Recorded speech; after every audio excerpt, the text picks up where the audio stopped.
Surat al-Nasr.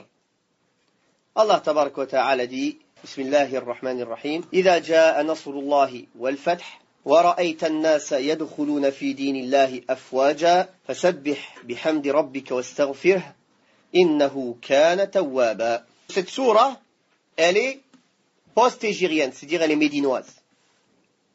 Et il a été dit que c'est la dernière sourate complète qui a été révélée. C'est-à-dire qu'il y a eu des versets après cela qui ont été révélés, mais en sourate au complet, c'est la dernière. Comme on va le voir dans la parole de Ibn Abbas, qui est rapportée par l'imam Muslim. Ubaydillah ibn Abdullah ibn Utbah a dit, Abdullah ibn Abbas m'a dit, est-ce que tu sais quelle est la dernière sourate du Coran qui a été révélée en entier? J'ai dit oui. إِذَا جَاءَ نَصْرُ اللَّهِ وَالْفَتْحِ. Il a dit, tu as dit vrai. Dans une autre version, dans la version d'Ibn Abi Shaybah, il n'a pas dit la dernière.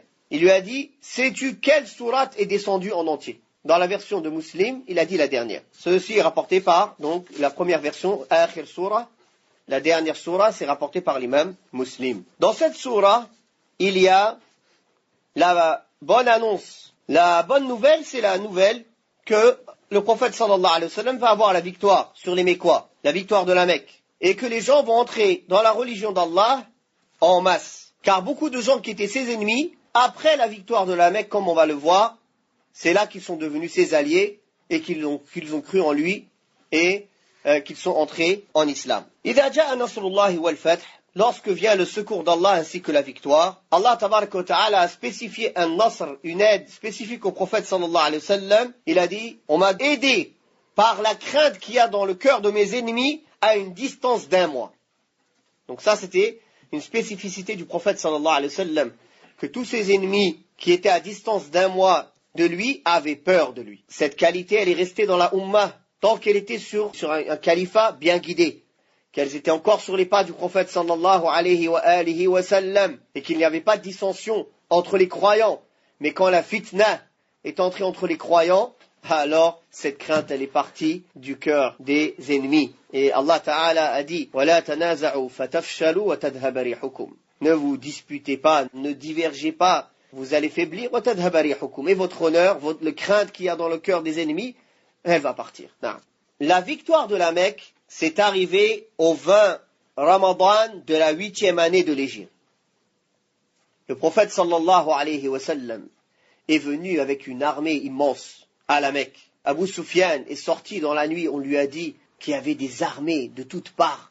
Il a eu peur, il est sorti dans la nuit, il a été voir, il a voulu trouver un accord pour sortir la tête haute de ce problème-là. Et il a été voir le prophète sallallahu alayhi wa sallam et il a cru en lui et il est rentré à la Mecque. Et le prophète sallallahu alayhi wa sallam est entré victorieux et il a donné le meilleur exemple du comportement d'un musulman quand il est victorieux, quand Allah lui donne la victoire. Il est entré la tête baissée, sallallahu alayhi wa sallam.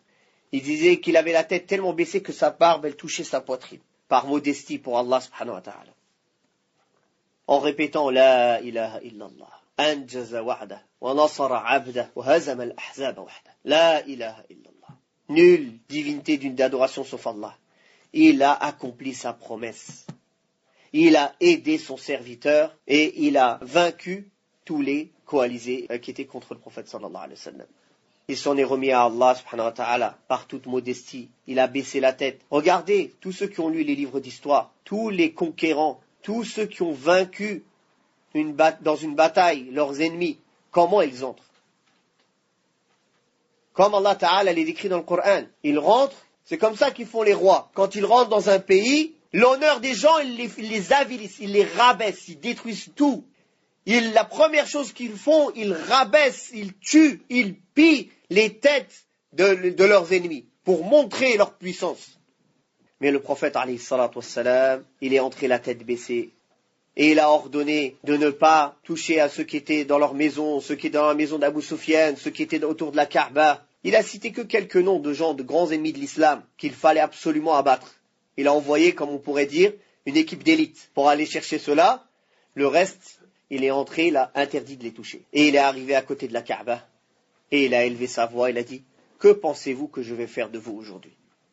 Ils lui ont dit, tu es quelqu'un d'honorable, de généreux. Tu es quelqu'un de généreux et d'honorable. On pense que tu vas agir selon ce qu'on pense de toi. Et il leur a dit, je vous dis aujourd'hui comme Youssouf a dit à ses frères, nul blâme à vous aujourd'hui, qu'Allah vous pardonne et c'est le plus miséricordieux des miséricordieux. Voilà comment le prophète sallallahu alayhi wa sallam est entré victorieux à la Mecque sans verser une goutte de sang, sauf les quelques-uns qu'on a dit qu'ils ont envoyés, le groupe d'élite. Voilà comment était le prophète sallallahu alayhi wa sallam. Il essayait de préserver au maximum les bains de sang. Certains savants ont dénombré le nombre de morts dans toutes les batailles du prophète sallallahu alayhi wa sallam. Quand on les dénombre, subhanallah, très très peu le nombre de morts. Aujourd'hui, les gens qui insultent les musulmans d'être des barbares, qui font couler le sang. Mais quand on regarde dans l'histoire du monde, quand on compte le nombre de millions de personnes qu'ils ont tuées, on trouvera que la communauté musulmane, c'est la dernière dans cet échelonnage. Les Tatars et les Mongols, combien ils ont tué? Les Chinois avec leur guerre d'empire et de royaume, combien de milliers, dizaines de milliers, peut-être de millions ils ont tué? Les communistes, combien de millions et de dizaines de millions ils ont tué? La première et la deuxième guerre mondiale, combien de dizaines de millions elle a tué? Les colons, quand ils sont arrivés en Amérique, ils ont dit qu'ils ont tué plus de 50 millions d'Américains, de vrais Américains, d'Indiens d'Amérique. Après, on dit que c'est les musulmans, les barbares. Donc regardez comment le prophète sallallahu alayhi wa sallam est rentré victorieux à la Mecque. Ça montre aussi quelque chose, barakallahu fikum. Le musulman, il ne va pas au combat quand il est en faiblesse. Le prophète sallallahu alayhi wa sallam, quand il était à la Mecque, il était faible. Ils étaient peu. Ce n'est pas le courage et la foi qui leur manquaient. Il n'y a pas plus courageux et plus fort dans la foi que ceux qui étaient avec le prophète sallallahu alayhi wa sallam à la Mecque. Mais ils étaient faibles, ils étaient peu. Ce n'était pas le moment. Certains aujourd'hui vont dire, le prophète sallallahu alayhi wa sallam était à la Mecque et les dirigeants de la Mecque c'était des kuffars, n'est-ce pas? Est-ce que c'est pas l'obligation des musulmans de renverser un gouvernement de kuffars et d'établir la charia d'Allah? Pourquoi il l'a pas fait le prophète sallallahu alayhi wa sallam? Parce qu'il n'avait pas le qudra, il n'avait pas la capacité, bien que les dirigeants étaient des kuffars. Allah Ta'ala dit donc dans le sens des versets, ne vois-tu pas ceux qu'on leur avait dit de baisser leurs mains, c'est-à-dire de ne pas répondre aux provocations, d'accomplir la prière et de donner l'aumône. Quand le combat leur a été instauré, alors voilà une partie d'eux qui craignent les gens comme on devrait craindre Allah ou ashaddu khashya, ou plus. Quand ils étaient à la Mecque, ils étaient faibles et ce n'était pas opportun ni le moment d'établir, on va dire, un pays islamique. Il a préparé cela, sallallahu alayhi wa sallam. Il a appelé les peuples. Quel peuple était prêt à l'accueillir pour l'aider à transmettre la religion d'Allah subhanahu wa ta'ala? Ceux qui lui mettaient des conditions, il refusait. Malgré sa faiblesse, le prophète sallallahu alayhi wa sallam n'acceptait pas de discuter ou de négocier sur les points de la religion alors qu'il avait besoin de l'aide de ces gens-là. Pas comme les gens aujourd'hui qui, oui, mais c'est pas grave, on négocie. Ils négocient l'islam à la baisse pour pouvoir accéder, au pouvoir ou avoir l'aide de quelqu'un. Ça, le prophète sallallahu alayhi wa sallam ne l'a jamais accepté. Jusqu'à que les Ansar, ils ont accepté de croire en lui et de l'aider et de le protéger sans contrepartie, sans condition. La seule contrepartie, c'est le paradis. Alors le prophète sallallahu alayhi wa sallam leur a envoyé Al-Muallim, Mus'ab ibn Umayr, qui un an avant a été préparé le terrain pour le prophète sallallahu alayhi wa sallam, à enseigner l'islam aux gens, les appeler à l'islam, jusqu'à que plus de la majorité des maisons des Quraysh sont la majorité des maisons des Ansar, des habitants de Médine, ils sont devenus musulmans. Et ils sont revenus à Bay'at al-Aqaba l'année d'après, beaucoup plus que la première année. Et là, le prophète sallallahu alayhi wa sallam a ordonné l'hégire pour tous ses compagnons, et lui-même il a fait l'hégire. Voilà comment, même la hijra, comment ça se prépare. L'hijra, on ne fait pas n'importe comment. Regardez le prophète sallallahu alayhi wa sallam, comment il a préparé l'hijra. Prépare ta hijra comme le prophète sallallahu alayhi wa sallam a préparé sa hijra, barakallahu fik. Est-ce que tu es quelqu'un qui a plus de confiance en Allah que le prophète sallallahu alayhi wa sallam? Le prophète sallallahu alayhi wa sallam, c'est Sayyidul Mutawakkilin. Mais il a tout préparé. Il a envoyé quelqu'un préparer le terrain, il a bien pris ses précautions, il a bien vu que tout était bien clair, les conditions elles étaient bien claires, il a dit à ses compagnons de partir et il est parti sallallahu alayhi wa sallam. Et même pour partir, il a fait les causes. Il a mis des gens qui effacent les traces où ils vont, d'autres qui lui amènent à manger, un guide, tout était préparé. Tout était organisé, barakallahu fikum. Donc celui qui veut préparer une hijra, naam, la hijra wajiba. La hijra, elle n'est pas coupée jusqu'à la fin des temps. Et la hijra d'un pays de koufr vers un pays de l'islam, c'est au minimum recommandé si ce n'est pas obligatoire. Pour la majorité des cas en France, c'est au minimum c'est obligatoire sans discuter, vu la situation dans laquelle ils sont. Mais elle se prépare, la hijra, barakallahu fikum. Elle s'organise. Tu restes pas des années à manger, à boire ici, à te faire plaisir dans le dunya, tu prépares rien pour ta hijra. Prépare ta hijra, barakallahu fik. Mets un peu d'argent de côté. Fais en sorte d'avoir quelque chose dans lequel, dans le halal, tu vas travailler où tu vas aller. Après, on n'a pas dit qu'il faut attendre d'être dans l'aisance complète. Celui qui fait l'exil, l'hégire, fi sabilillah, sur le sentier d'Allah, il va trouver largesse dans sa subsistance. Donc il faut une confiance en Allah. Fais les causes et mets ta confiance en Allah et prépare ta hijra. Et vas-y, toi, quel Allah. C'est pas sur un coup de tête tu pars et sur un coup de tête tu reviens. La hijra, il y a des règles. Les gens, ils font la hijra, ils reviennent ici, ils restent 2 mois ici, 1 mois là-bas, 2 mois. C'est pas une hijra, ça. Donc pour vous dire que le hijra, il a des règles. Si tu fais vraiment le hijra, tu délaisses. C'est fini. Faut pas penser je vais revenir si tout va mal. Tu pars pour plus revenir. Sauf nécessité, tu viens faire une nécessité, tu repars, comme un voyageur. Non. Donc, إذا جاء نصر الله والفتح, voilà la victoire du prophète sallallahu alayhi wa sallam, comment elle était. Et voilà comment les musulmans doivent se comporter aussi, s'ils veulent la victoire. D'ailleurs, le prophète sallallahu alayhi wa sallam n'a pas attaqué la Mecque que parce qu'ils ont rompu le pacte qu'ils avaient entre eux. Il y avait pendant des années un pacte. Et la da'wa, l'islam, elle a besoin de la paix pour se répandre. L'islam, il ne se répand pas dans une ambiance de guerre, dans une ambiance de trouble. La paix, la sécurité, c'est une ni'ma azima, c'est un bienfait énorme, énorme. La sécurité et la paix, c'est nécessaire pour apprendre la religion et la transmettre. Quand les gens sont dans la peur, dans la crainte, tu crois qu'il a le temps d'écouter, d'apprendre des cours de tawhid ou quoi que ce soit? Tous les pays qui sont restés dans la guerre pendant des années, c'est le pays où les musulmans ce sont les plus ignorants, où le shirk il est répandu, où les bid'a, les sectes se sont répandues comme au Liban, et les ahbash se sont répandus, toutes les sectes bizarres se sont répandues. Pourquoi? Parce que la guerre civile, pendant des années, elle est restée. Les gens n'avaient pas le souci d'apprendre leur religion, ils ont le souci de protéger leur vie, de préserver leur famille. Donc la paix et la sécurité, c'est une ambiance nécessaire pour transmettre l'islam. Et le prophète sallallahu alayhi wa sallam, c'est pour ça qu'il a accepté le pacte de Hudaybiyah, le pacte avec les Quraysh, même si à première vue ils étaient perdants dans ce pacte. Il y avait plus d'avantages pour les Quraysh. Mais ils avaient besoin de ce temps-là pour se renforcer, pour enseigner l'islam, pour faire la da'wa, pour l'objectif pour lequel le prophète sallallahu alayhi wa sallam a été envoyé. Donc, barakallahu fikum, tous les gens là, les jama'at takfir, les jama'at thawriyin, qui vivent que dans les fitan, ils connaissent pas, ils sont jamais actifs quand tout va bien. Ils sont actifs que quand il y a des problèmes. Ahl sunnah, ils sont actifs dans tous les moments. Les gens de fitan et des bid'a, ils sont actifs que dans les moments des fitan. Il faut sans fitna, ils vivent pas. Il faut une fitna. Il faut faire vivre un trouble pour vivre. Sinon, ils n'existent pas. Comment veulent-ils que la communauté, elle avance? Eux, ils veulent qu'il y ait tout le temps on soit dans le trouble. Regardez les troubles qu'il y a dans les pays musulmans. Ça a servi à quoi, barakallahu fikum? Jusqu'à maintenant, en Syrie, il y a des milliers, des dizaines de milliers de gens qui meurent. On ne renie pas que Bachar, c'est un kafir. Et on veut sa mort. Mais est-ce qu'ils avaient la capacité de le sortir de sa place? Non, ils se sont fait pousser par le soi-disant printemps arabe. Hein? C'est pas un printemps, c'est l'hiver glacial. Ils les ont poussés et à la fin, ils sont restés tout seuls. Et tous les Rafidah d'Iran et de Hizballah, Hizb al-Shaytan du Liban, et les Rafidah de Syrie, et les Rafidah d'Irak, ils s'entraident tous. Pourquoi? Massacrer le maximum de Ahl Sunnah. Et les Occidentaux, ils regardent. Donc, on est tous tombés dans le piège. Il faut, barakallahu fikum, étudier la vie du prophète sallallahu alayhi wa sallam. Étudier, regardez comment le prophète sallallahu alayhi wa sallam a agi. La paix, le pacte, même avec ton pire ennemi, la paix c'est utile. Même avec ton pire ennemi. Quand tu n'es pas capable de le combattre, il faut la paix. Tu n'as pas d'autre solution. Tu n'as pas d'autre solution que chercher la paix. Il y a des gens aujourd'hui qui critiquent par exemple certains États musulmans qui ont fait la paix avec Israël ou avec les pays occidentaux. Il a un autre choix. Il a le choix, il est capable, ils sont capables de les combattre. Non. Alors, barakallahu fik. Le prophète sallallahu alayhi wa sallam, il a fait la paix avec Quraysh. Pourquoi il a fait la paix avec Quraysh? Pour pouvoir être tranquille, faire ça, pratiquer leur religion, se renforcer, avancer.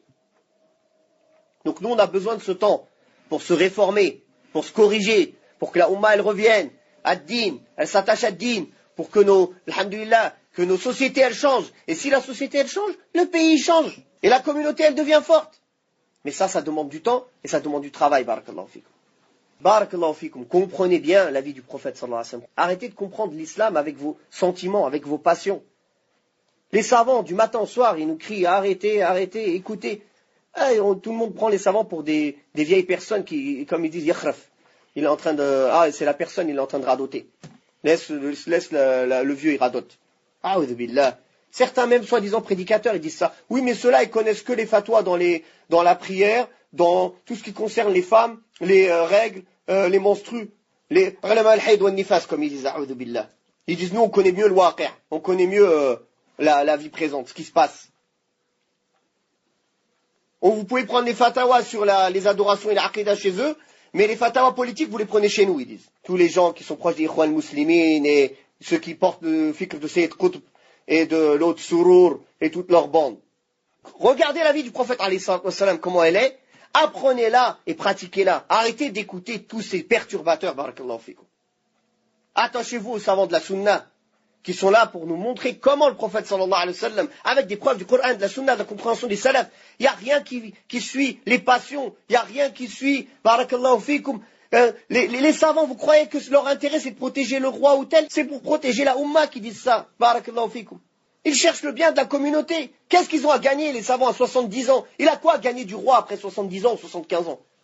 Ça y est, la mort elle est proche pour lui. Il n'a rien à gagner, barakallahu fikum. C'est les petits jeunes, là, qui ont des choses à gagner matériellement. Ils ont encore du tama', ils espèrent des places, ils espèrent des choses. Mais les personnes âgées, les grands shuyukh, nos grands ulama, ils ont quoi à gagner de cette vie-là, à part nous conseiller le bien? Ceux qui sont connus depuis des dizaines d'années d'être dans la sunna, c'est aujourd'hui à 75 ans, à 70 ans, il va changer? Non. Il y a beaucoup de choses à dire. Tout ça, c'est lié à idha ja'a nasrullahi wal fath.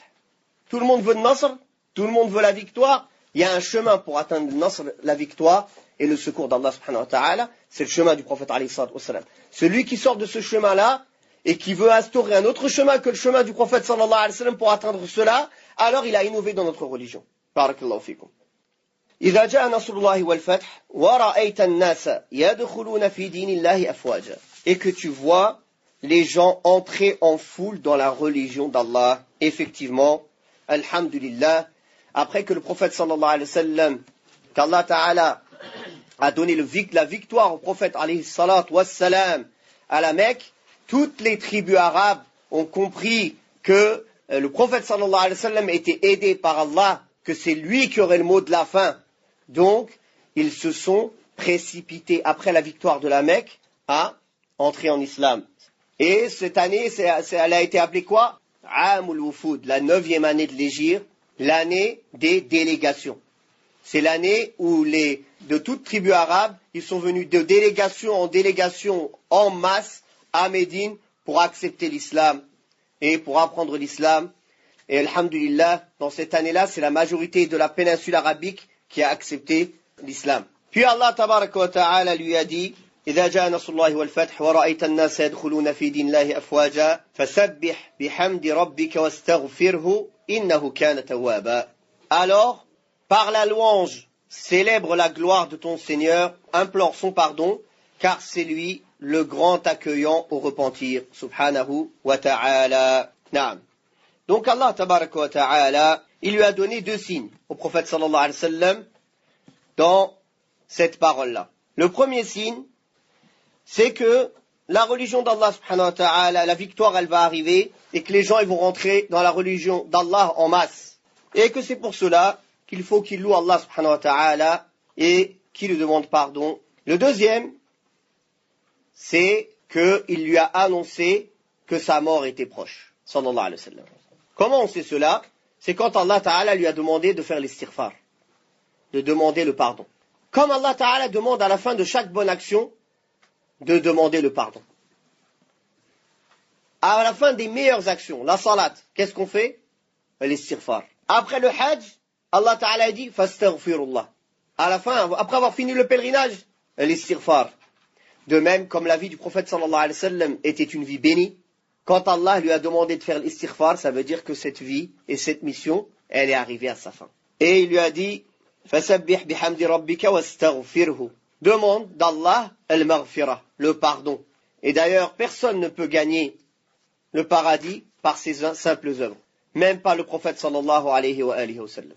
Le prophète sallallahu alayhi wa sallam a dit à ses compagnons, dans le sens des paroles, approchez-vous de la perfection et soyez constants. Et sachez que personne ne sera sauvé que par ses actes. Ils ont dit, même pas toi, au messager d'Allah. Il a dit, même pas moi. Sauf si Allah me couvre de sa miséricorde et de ses bienfaits. Donc le pardon, le maghfirah, c'est le fait qu'Allah tabaraka wa ta'ala couvre les fautes et qu'il les efface subhanahu wa ta'ala. Et personne ne peut atteindre le paradis sans cela. sans cela. Même le messager d'Allah, qui est le meilleur des êtres. Omar ibn al-Khattab, radiallahu anhu, comme c'est rapporté dans Sahih al-Bukhari, il rapprochait beaucoup Abdullah ibn Abbas de lui. Vous savez tous qu'Abdullah ibn Abbas, il était jeune par rapport à tous les autres compagnons. C'est le cousin du prophète sallallahu alayhi wa sallam, mais il était jeune. Et le prophète sallallahu alayhi wa sallam a invoqué Allah pour lui. Ya Allah, fais-le comprendre la religion et enseigne-lui l'interprétation. Et Abdullah ibn Abbas, il est resté beaucoup avec Omar. D'ailleurs, il a appris beaucoup, on verra dans les avis d'Abdullah ibn Abbas, beaucoup du fiqh de Omar ibn al-Khattab. Abdullah ibn Abbas est rentré un jour chez Ummuna Aisha, radiallahu anha, chez notre mère Aisha, radiallahu anha, bisanadin sahih. Il est venu la questionner sur les 2 rak'at après l'Asr. Et elle a dit, oui, le prophète sallallahu alayhi wa sallam priait 2 rak'at après l'Asr chez moi. Et Abdullah ibn Abbas dit, et dire que moi, avec Omar, on tapait les gens à la mosquée quand on les voyait prier après l'Asr. Dès qu'ils voyaient quelqu'un après l'Asr faire la prière, Omar et Abdullah ibn Abbas, ils leur couraient dessus, les tapaient en pleine prière. Non. Omar ibn al-Khattab faisait cela, car c'était des nouveaux convertis.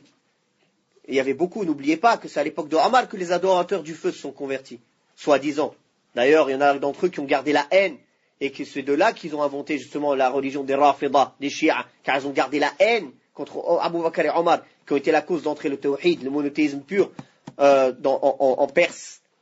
Alors ils se sont convertis en apparence, mais ils ont voulu pourrir l'islam de l'intérieur et inventer cette religion qui était proche de l'islam, qui est la religion des Rafida, des Shia. Et ils ont voulu utiliser pour ça l'amour naturel que tous les musulmans ils ont pour la famille du prophète sallallahu alayhi wa sallam, et le sentiment d'oppression, oh nous les chiites on a toujours été opprimés, la famille du prophète sallallahu alayhi wa sallam a toujours été opprimée, pour tromper les gens, comme les chrétiens ont trompé les gens avec le sentiment d'oppression de Isa ibn Maryam. Ah il a été opprimé, ils l'ont trompé, ils ont inventé Isa, la Trinité. Ce gros mensonge, et tout le monde l'a avalé sous les sentiments d'injustice et sous le sentiment de victimisation. Les Rafida, ils ont fait la même technique et ils arrivent à tromper les gens jusqu'à aujourd'hui avec ces paroles-là, regardez, etc. et en ramenant des paroles politiques. Ah. Donc, Omar ibn Khattab et Abdullah ibn Abbas, pourquoi ils tapaient les gens? C'est à son époque, à Omar, que les adorateurs du feu, ils sont entrés dans les limites de la Dawla islamiyya. Donc les adorateurs du feu, ils se prosternent devant le soleil, n'oubliez pas. Ils adorent aussi le soleil. Certains d'entre eux. Donc Omar ibn Khattab, pour fermer la porte du shirk, dès qu'il voyait quelqu'un prier après l'Asr, il a une raison, il n'a pas de raison, il le tape. Mais Abdullah ibn Abbas, quand il est rentré chez Aisha, radiallahu anha, lui a expliqué, et tous les autres hadiths qui ont prouvé que le prophète sallallahu alayhi wa sallam a déjà prié après l'Asr, qu'il est permis de prier, même dans les moments où c'est détestable, si on a une cause, comme rentrer à la mosquée, comme rattraper une sunnah ratiba, qu'on a l'habitude toujours de faire dans son moment, al-muhim. Pourquoi on parle d'Abdullah ibn Abbas et Omar? Ils étaient souvent ensemble. Omar ibn al-Khattab est rentré avec Abdullah ibn Abbas. Abdurrahman ibn Auf a dit à Omar, il a dit on a des enfants de son âge. Pourquoi tu le rentres dans nos assises de shuyukh? Qu'est-ce qu'il fait ce petit avec nous? Alors Omar lui a dit, tu connais la place qu'il a. Qui il est? Premièrement, c'est la famille du prophète sallallahu alayhi wa sallam. Donc regardez que Omar aimait la famille du prophète sallallahu alayhi wa sallam. Il avait pris sous son aile Abdullah ibn Abbas. Et deuxièmement, la dua que le prophète sallallahu alayhi wa sallam a fait pour lui. C'est un savant, c'est un alim. Même s'il est jeune, c'est un alim. Omar aimait les savants. Il les rapprochait de lui. Alors pour montrer la valeur d'Abdullah ibn Abbas devant tout le monde, devant toutes ces personnes âgées, ces shuyukh de Quraysh et ces shuyukh parmi les musulmans qui négligeaient un peu son affaire ou qui méprisaient un peu du fait qu'il est jeune, il leur a posé une question. Il a demandé à Abdullah ibn Abbas sur Idha ja'a nasrullahi wal fath. Et il a demandé d'abord aux personnes âgées. Eux, ils ont expliqué selon l'apparence. Allah, il a annoncé la victoire de la Mecque. Alors, Allah Ta'ala a demandé au prophète sallallahu alayhi wa sallam de le louer, de le remercier pour cette victoire et de lui demander pardon. Après, Omar a demandé à Abdullah ibn Abbas. Abdullah ibn Abbas a dit, cette sourate, elle est venue annoncer la mort du prophète sallallahu alayhi wa sallam. Et Omar, radiallahu anhu, il a dit, je ne connais pas d'autre interprétation à part la tienne. Donc il a voulu montrer à toutes ces personnes âgées la valeur de Abdullah ibn Abbas. Et effectivement, cette sourate, elle était venue annoncer que le prophète sallallahu alayhi wa sallam allait bientôt mourir, car il avait fini sa mission. Il a été envoyé pour une mission. Tout le temps où sa mission devait se passer, Allah Ta'ala l'avait promis de le protéger.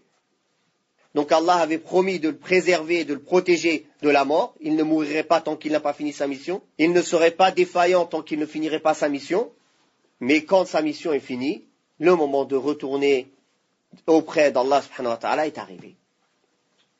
Et comme il est venu dans le hadith sahih, Salama, Hind bint Abi Umayya, radiyallahu anha, a dit que le prophète sallallahu alayhi wa sallam disait beaucoup avant sa mort, Subhanakallahumma wa bihamdika astaghfiruka wa atubu ilayk. Il le disait dans son ruku', il le disait dans son sujoud, il le disait à tout moment. Alors elle a dit, j'ai dit au messager d'Allah, je te vois dire beaucoup cette invocation. Et le prophète sallallahu alayhi wa sallam a dit, on m'a ordonné de le dire. Et il a récité, إِذَا جَاءَ نَصْرُ اللَّهِ وَالْفَتْحُ وَرَأَيْتَ النَّاسَ يَدْخُلُونَ فِي دِينِ اللَّهِ أَفْوَاجًا فَسَبِّحْ بِحَمْدِ رَبِّكَ وَاسْتَغْفِرْهُ إِنَّهُ كَانَ تَوَّابًا. Donc il a interprété ces versets comme c'était les derniers jours de sa vie. Il passait le maximum de son temps à demander pardon à Allah subhanahu wa ta'ala jusqu'à ce qu'il soit retourné auprès d'Allah subhanahu wa ta'ala.